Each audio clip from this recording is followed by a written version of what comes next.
ನಾ ಸೋತೆ ನಾ ಸೋತೆ ನಾ ಸೋತೆ ನಾ ಕಳ್ಕಂಡೆ ನಾ ಕಳ್ಕಂಡೆ ನಾ ಕಳ್ಕಂಡೆ. ಅದೇನ್ ಶರಪಂಜರ ಕಲ್ಪನಾ ತರ ಕಳ್ಕಂಡೆ ಸೋತೆ ಸೋತೆ ಅಂತ ಇದೆಯಾ? ಬರೋ ರಾಮ್ ಭಟ್ರು ಪರಮಾತ್ಮ ಸಿನಿಮಾದಲ್ಲಿ ಕತ್ಲಲ್ಲಿ ಕರಡಿಗೆ ಜಾಮೂನು ತಿನ್ನಿಸ್ಬಾರ್ದು ರೀ ಅಂತ ಬರೆದ್ರು. ಆದರೆ ಗಂಡಸ್ರೇ ಕತ್ಲಲ್ಲಿ ಹೆಂಡತಿ ಕೈಲಿ ಹಲ್ವಾ ತಿನ್ಬೇಡಿ ಅಂತ ಬರಿಬಾರ್ದಿತ್ತ. ಹಲ್ವಾ ತಿಂದು ಹಳ್ಳಿಗೆ ಬಿದ್ದುಬಿಟ್ಟೆ ಗುರು. ಗೋವಾ ಟ್ರಿಪ್ಗೆ ಅಂತ ಸೆಟ್ ಮಾಡ್ಕೊಂಡಿದ್ದು ಕಾಸೆಲ್ಲ ಹೊಡ್ಕೊಂಡ್ಬಿಟ್ಲು ಗುರು ನನ್ನ ಹೆಂಡತಿ. ನಾನು ರಾತ್ರಿ ಹಲ್ವಾ ತಿಂದು ಬೆಟ್ಟ ಹತ್ಬಿಟ್ಟು. ಅಂದ್ರೆ ನನ್ನ ಹೆಂಡತಿ ನಿನಗೂ ಹಲ್ವಾ ತಿನ್ಸ್ಬಿಟ್ಟ? ನಾವು ಕಂಡೋರ್ ಮನೆ ಕದ ತಟ್ಟಲ್ಲ. ನನ್ನ ಹೆಂಡತಿ ನಂಗೆ ತಿನ್ಸು. ಗೋವಾಗೆ ಅಂತ ಇಟ್ಕೊಂಡಿದ್ದು 20,000 ರೂಪಾಯಿ ಮಟಾಶ್. ನಿನಗೇನಾಯ್ತು?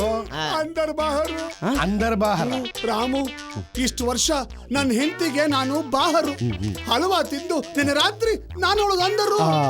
ಹಲ್ವಾ ನಿನಗೆ ಕೆಲಸ ಮಾಡಿದೆ ಅಂದ್ರೆ ನಾವು ದಬ್ಬ ಹಾಕೊಂಡಿರೋದು ದೊಡ್ಡ ವಿಷಯ ಅಲ್ಲ. ನಮಗೂ ತಿಂಗಳು ಒಂದ್ಸಲ ಹಶ್ವಾಗತ್ತೆ. ಓಹೋ